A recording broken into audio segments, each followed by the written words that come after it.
times of the year, especially for businesses, and unfortunately, it can also be a time for burglaries, break-ins, all sorts of crimes. And with higher customer traffic, increased cash flow, extended hours, businesses often become a target. And so we want to ensure that business owners, managers, employees are equipped with tips to stay safe during the holiday season and also throughout the entire year. Today's agenda will just include a quick introduction, a little bit of a few crime trends we're seeing, crime prevention strategies, and how to partner with Walnut Creek PD. And then we'll leave time for some Q&A questions. My name is Kira Rahman. I'm the crime prevention specialist here at the Walnut Creek Police Department. Um, my role is to be the liaison between the community and the police department with all the community partnerships and things like that. I will pass it to Captain Slater to give a quick introduction of himself, and then Lieutenant Morehouse, who's also joined us. Good morning, everyone. Apologize if I sound a little off. I'm getting over a cold. I'm Captain Jeff Slater. I'm in charge of operations with the Walnut Creek Police Department. Basically, that means everything that we respond to when you call us for services or an emergency response at 911, I'm responsible for that. As we go through the presentation today, if you have questions about the overall city or the department, I will do my best to answer those for you. And next up is Lieutenant Scott Morehouse. Good morning, everyone. Scott Morehouse. I am a patrol lieutenant. Essentially, what that means is I oversee our several patrol teams, and specifically, I'm responsible for two sectors within the city of Walnut Creek, one of which is Sector 2, which is generally our northern and western region of town, and our Sector 4, which is our downtown, which of course incorporates a lot of our businesses. So I generally oversee day-to-day operations, while Captain Slater oversees the operations for the entire city. I'm charged with several patrol teams, and like I said, a specific region within the city. Thank you both. Since we don't have too many people here, maybe we could go around and introduce ourselves and what business we are a part of.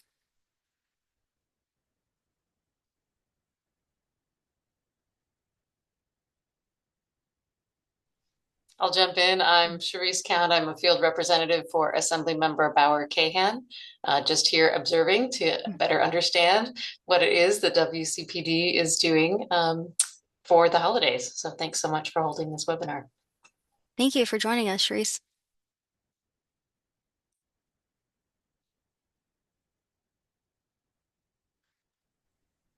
I'll jump in. Hi, Rolla Gaben, business owner, and Broderick Roadhouse, Lita, and World Famous Hot Boys. Thanks for hosting. Thank you, Rolla. Good morning, Kathy Hemingway, Walnut Creek Downtown Association. And thank you so much for putting this together. Thank you, Kathy, for all your help.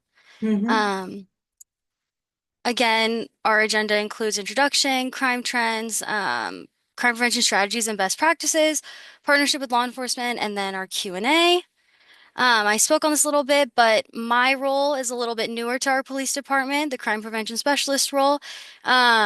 But we're really excited for this role to grow and the opportunities that we have in store for it. But again, my role is to create and execute crime prevention initiatives, enhance our community partnerships, serve as the liaison between community groups, and foster trust and collaboration to keep the city of Walnut Creek and all of our members safe.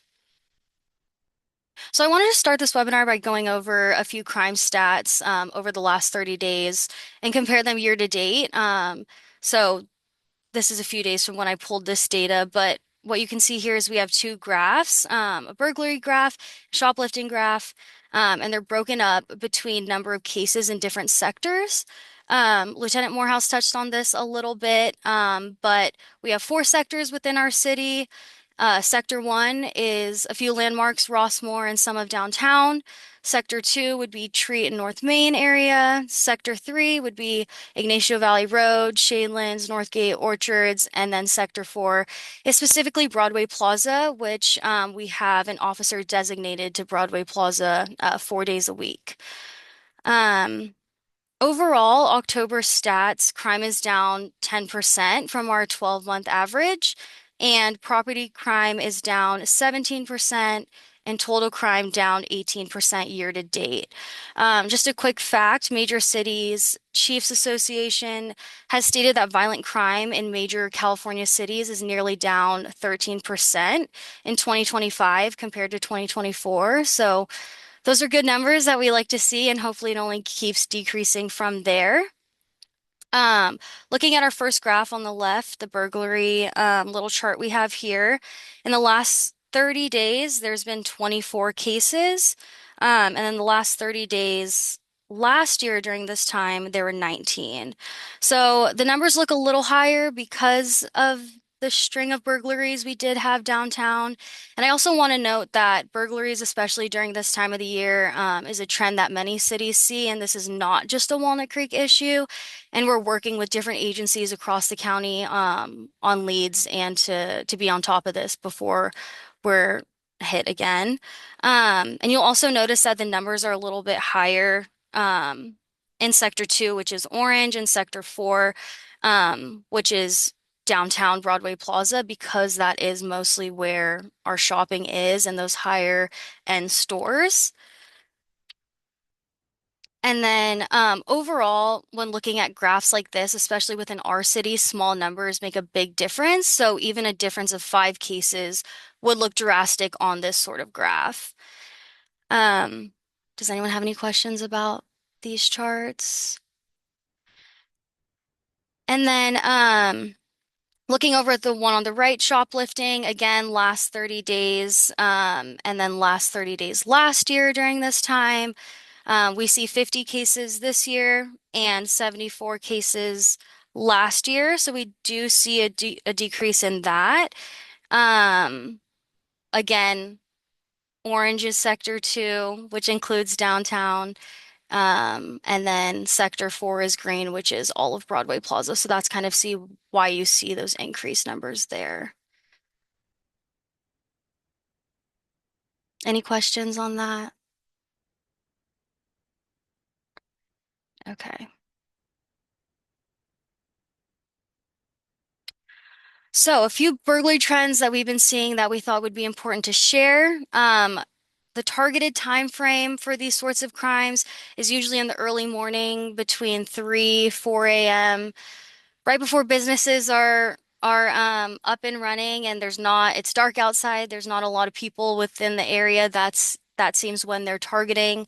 Common methods of entry would be unsecured doors, like front doors, back doors, and also we've been seeing a lot of smashing of windows and doors as well. So if you have a glass door, that that doesn't stop them, unfortunately. Common property taken would be cash registers, safes, jewelry, currency. Um, why? Because they contain the most valuable items, and sometimes they're easily locatable. They know where business owners keep these items. We've also seen that the handheld iPad devices are something that is targeted as well, just because you could easily they could use it for other uses besides what businesses are using them for. Does anyone have any questions on that? Does that include like the terminals, the payment terminals, or just the iPads? As in like the handheld ones? The handheld terminal, yeah, that like a waitress or server would Yes, use. yeah, the toast looking Right. Have those been handheld. taken as well? Yes, we've seen a few cases of that. More so the bigger safes and things that are easily Hmm. disattachable. But because you can multi-purpose those sorts of things, we've seen that those are targeted as well. Rolla, is that something on a typical for that would be locked up for a typical restaurant? The handheld terminals? It's locked up, but Toast is an iCloud base, so they can get out of the Toast app and get on the internet and Mhm. do what they need to do if that's what they're using it for. But for them to get into our system, it's pretty secure. I mean, we don't Mhm. even, yeah, I mean, they can't, there's a lot of obstacles in the way, but again, these guys are brilliant, right? So Right. Right. Yeah, I'm just curious what they would be using the handhelds for, just to get online or for the web or what? I would say so. I think anything with some sort of screen, they also might not know what they could do with it, right? They just see, oh, this looks like a phone, this looks like an iPad. I should be able to do something else with it besides what this business is using it for. Okay. Well, yeah, we haven't seen that, but we've definitely seen the regular iPads that look, just like regular iPads that Yes, yeah. we've seen those be taken. So, but good to know. I was just wondering if you're seeing this as like a specific organized crime that's going across cities and how Walnut Creek is working with other entities, because we've heard about similar trends in Lafayette very recently, for example. Yes, that's a good question. I can do that. So our investigations bureau is working very closely with our neighboring agencies that have these trends. I can tell you that we are very confident that a majority of them are related. We are working about viable leads to identify the responsibles and then get them in custody. Obviously, sooner than later is the preferred, but we have to make sure that we got everybody identified so we can try and do it all at the same time. So we are working diligently, and I'm very confident that we will be getting closure to this case. We just don't know who's going to be the lead agency since it's affected multiple cities. But we're hoping that everyone will have a good Christmas message, if you will. That's good to hear. Thank you. Okay, thank you. So a few business safety tips we wanted to go over. Something that is super important is, how does your business look from the outside, right? So as you can see in this photo, is it lit up and inviting, or is it dark, where you might be a little bit more vulnerable for crimes, which is something I'm going to touch on a little bit later. But just that's something to keep in mind in the back of your mind. But a few tips: never leave your back doors unlocked or propped open. A crime can happen in a split second. And I know when you go out to run a quick errand, you think that it's fine unlocked, but unfortunately, there are eyes that are watching that. So we always want to make sure that we're keeping our doors locked. We're not propping them open for long periods of time. Be vigilant, report suspicious behavior, vehicles, etc. Um, See something, say something is always important. Um, Limit cash kept on site. And if you do empty registers every night, that's something very important as well. I know it can seem sort of like a chore to continuously do that, but practicing that habit is only beneficial for you and your team. Um, Setting an alarm every night is also very important. I know that could be a big ask to put in a system, but again, better safe than sorry. Having that implemented would not only help your business, but businesses around as well. Ensure your locks, hardware, and alarms are properly functioning and updated. Um, and maintain visibility throughout the store, whether that's you or your employees, etc. Having eyes on all sides of your business is very important, so that you could see what flow is coming in and out. All angles of the store should be visible. And then strategic product placement: expensive products towards the back and where your eyes can be on them at all times, or not close to the window where someone could smash and grab. So just keep in mind and consider what items are placed in front of the store, and remove them before closing.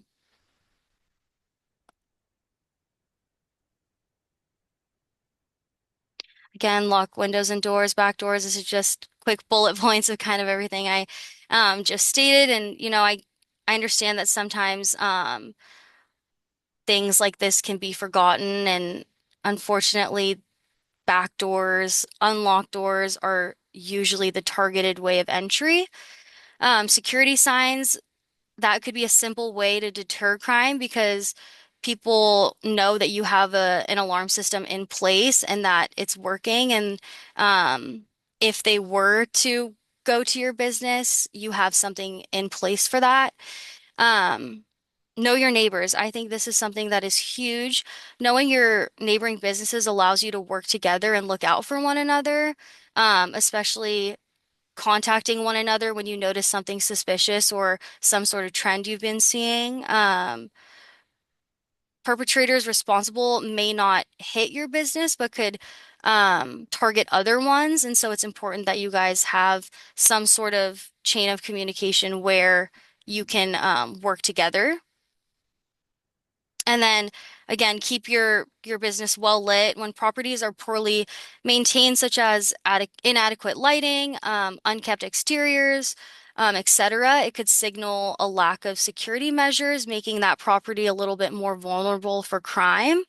And lights interior and exterior to ensure businesses look occupied, is a great prevention strategy to have in place. Any questions, comments? Okay.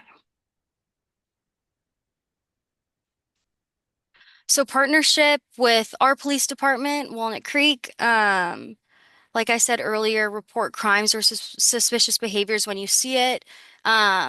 This helps us solve crimes and decipher trends that are happening within our city and countywide as well. It also prevents future crimes, and if we were to recover any stolen property, it helps us identify what belongs to who. Um, Training staff with proper procedures, what your policy is in an emergency is really important for your employees and other stakeholders to know who to call or when to call. Never hesitate to call us. Ensure that your staff is equipped with PD numbers and can access them quickly in case of an emergency. So a quick reminder, call 911 for in-progress crimes or emergencies, and call our non-emergency number if there's not an immediate safety threat or crime in progress, but you'd like to report something you've seen or a trend that you've been noticing. That's very important to know who to call and when to call. And keep in mind that when dispatch answers your calls, they're going to ask specific questions and identifiers, and that's something to keep in mind. I know it can be frustrating during the time when it sounds like someone may not be listening to what you're saying, but they're asking questions specifically with purpose behind it. So that's something to keep in mind and pass along to your coworkers, employees, other team members as well. If you don't have these numbers, I would definitely take the time to write them down right now, and share them with your team. And something I also wanted to take a quick second to mention, as we're looking ahead, one of our goals, as the Walnut Creek Police Department, in partnership with the Chamber and Walnut Creek Downtown, is to start a business watch program where all businesses can be connected and um, have a dedicated person to contact when you see trends, when you need to talk to someone about something, and a quick access to our police department. So our business watch would be no different than a neighborhood watch, but now with our businesses and creating that partnership. And we want our community to feel safe and its workers to feel safe. And in today's world, businesses that are next to each other should have names and contacts and regularly communicate. And the Walnut Creek Police Department wants to be a part of that as well. You know, creating that chain of communication, crime bulletins, crime trends that we're seeing that we can pass along with you guys so you're better well equipped. Um, Crime prevention through environmental design evaluations, where we can come out and look at your business and see where there may be vulnerabilities. Um, and have some sort of lunch and learn and bring experts that can help us be safe as well.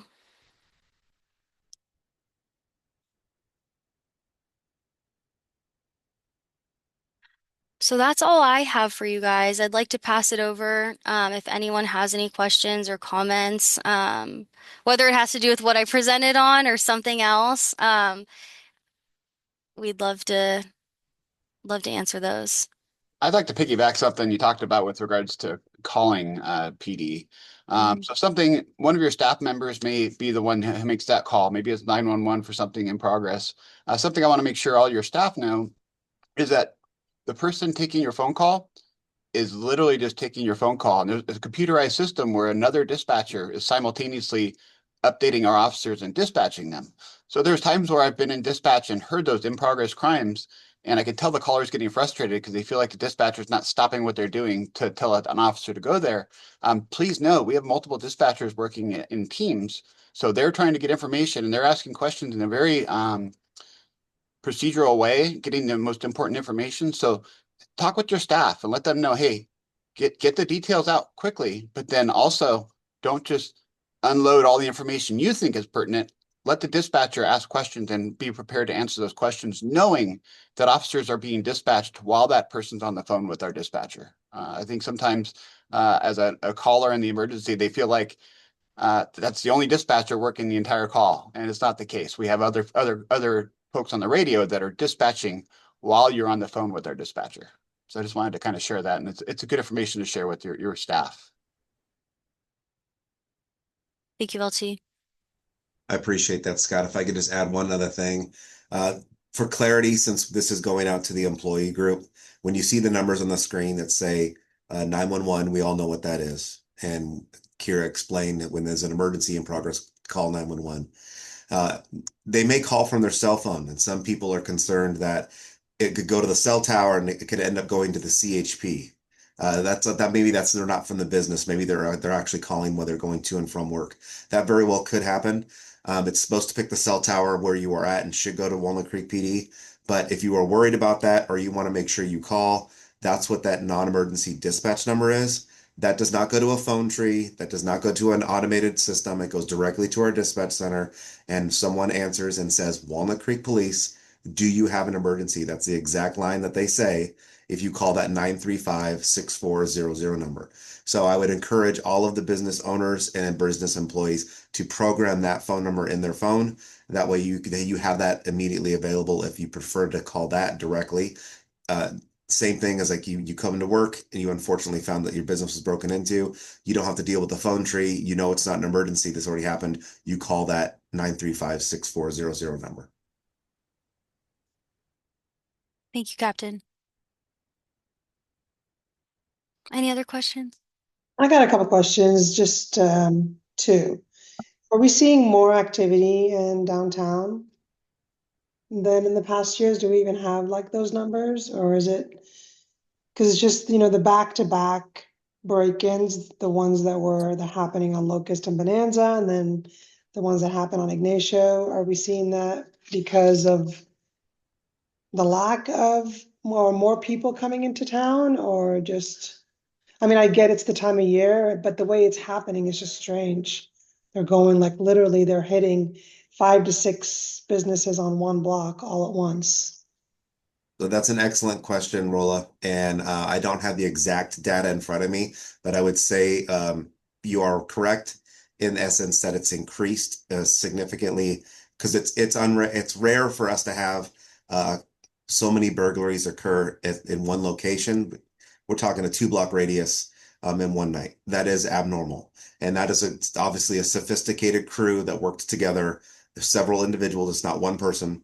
And then we believe they're tied to our neighboring agencies. So we're trying to work on that crew. That is abnormal because we're not used to seeing so many victims, so many businesses at the same time. I know my detective bureau is still working on the other cases that happened out in what we call the valley, the businesses outside of downtown.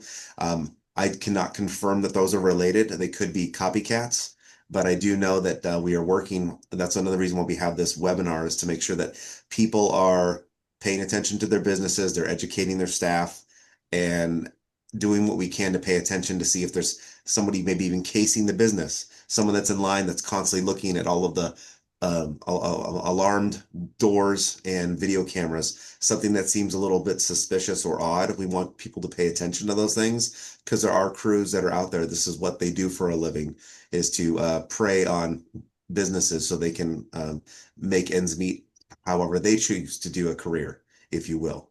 I wish I had the numbers. I'd be more than happy to follow up with you later with the specific numbers, but I would say that burglary series that we were talking about is the only significant increase, because at this time of year, we always see an uptick due to all of the holiday shopping. And as a police response, we have increased our patrols to work specifically downtown with all the holiday shopping and also the increased traffic that's occurring for the rest of the month.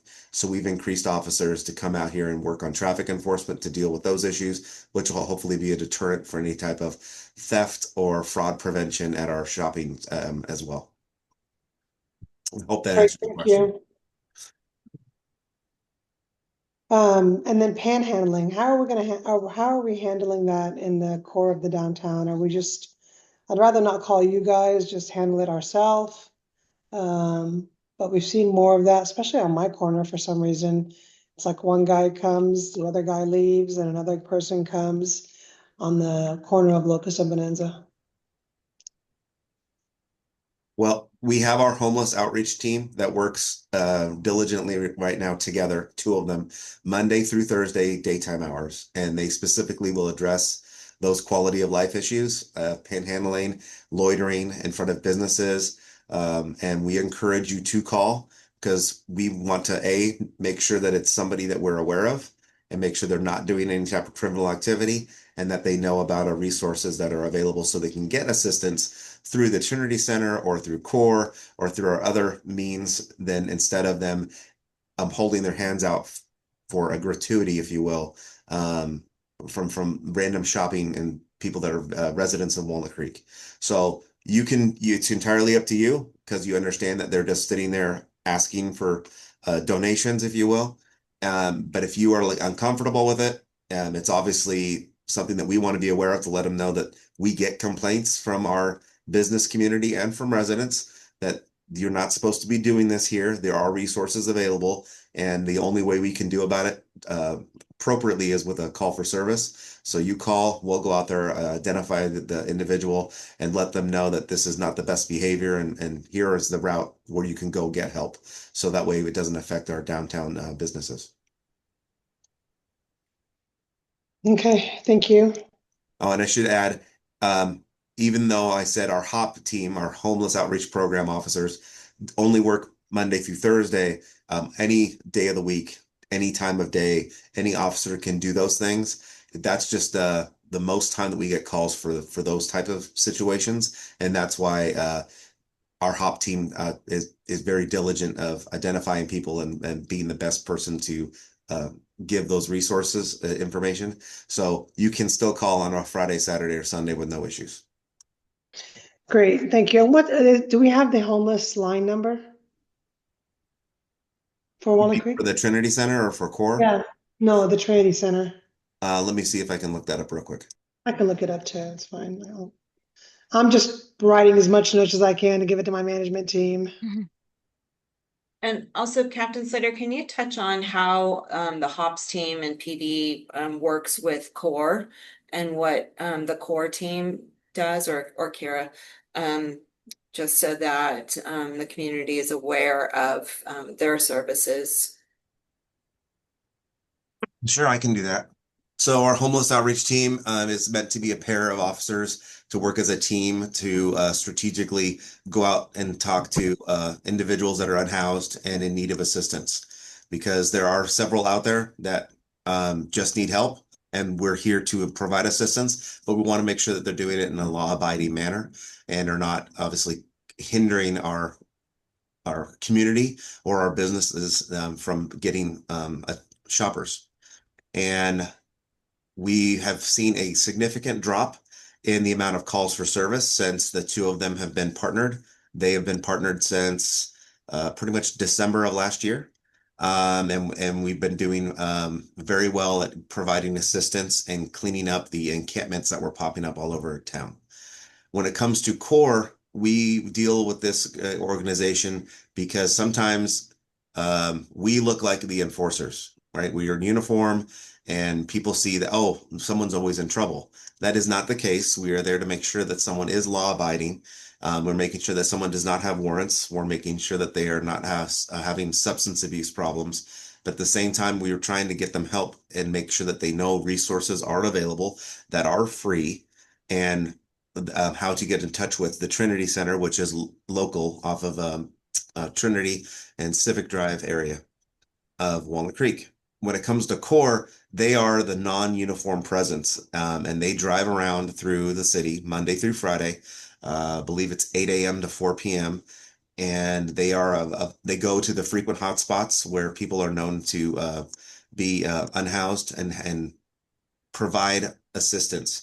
This is anything from helping them get access to a phone, helping them get ID renewed or a driver's license renewed, help them get back up on their feet because they don't. There are many people that will not take assistance from the police department just because of their uniform attire and not being comfortable. And so they'll talk to the core, which is people that have been in those situations and can definitely relate and help people get back up on their feet. So it's quite common, excuse me, that we will put people in touch with CORE by calling them to respond. So think of it as a collaborated effort, and we work with them every day of the week. And our neighboring city of Pleasant Hill and Concord do the same thing. Thank you. One other thing I was gonna just mention in regards to what you talked about traffic safety, but was just trying to be aware of the higher need for pedestrian safety and the red light runners. Especially we notice them all the time on North Civic and Locust and Main. And then with that higher presence of pedestrians utilizing the ice rink through January 19th. We do unfortunately get people that will cross the street, not using the crosswalk to get to the rink, but just North Civic itself is really dicey. Even when the pedestrian gets the green light to walk. So just extra eyes on that, and then obviously down near the Mount Diablo Broadway Plaza area as well. Thank you, Kathy. That's a perfect example, especially with the rink being open now, and we're going to see a lot more activity there. And that is a concern of that specific crosswalk. So we have when I was mentioning the extra officers that are assigned, we have a team, if you will, called high visibility enforcement. And we can make the recommendation that, hey, when they're out there specifically working downtown, please monitor that crosswalk, especially when they're working those hours. We try to keep the downtown hours to match the hours of Broadway Plaza because that's where all the shoppers and people coming to eat are the busiest. And obviously that does go into our evening hours, which is our biggest concern for visibility. So we will pass that on for sure. Just curious also, given the Thanksgiving holiday, were there any incidents on Thanksgiving Eve, which is a really popular late night date? So I'm pleased to report that we did not have any significant issues or problems that evening. That is good, but it has historically been our busiest night of the year. So we had extra officers out working to deal with the crowds, and evidently that helped deter any issues because we were very fortunate, knock on wood. We did not have any fights, we did not have any thefts, we did not have any DUIs or DUI crashes that evening. So that was very positive and pleased response. But yeah, normally we have a lot of activity going on that night, and this year very little. Great news. Definitely share that with the Hospitality Alliance.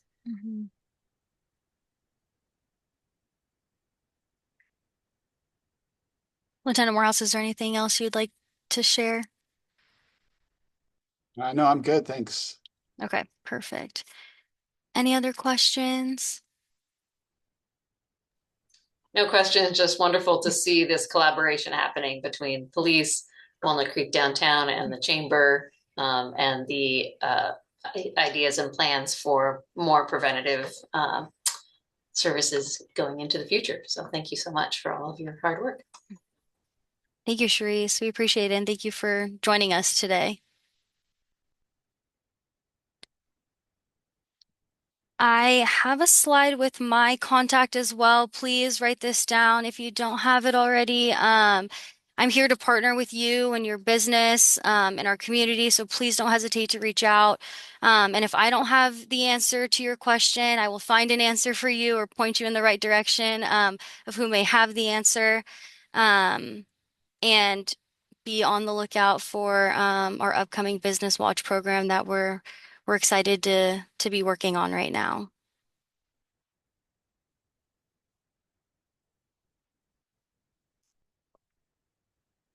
I can hang around for a little bit if any questions come up, but I think that's all we have for today.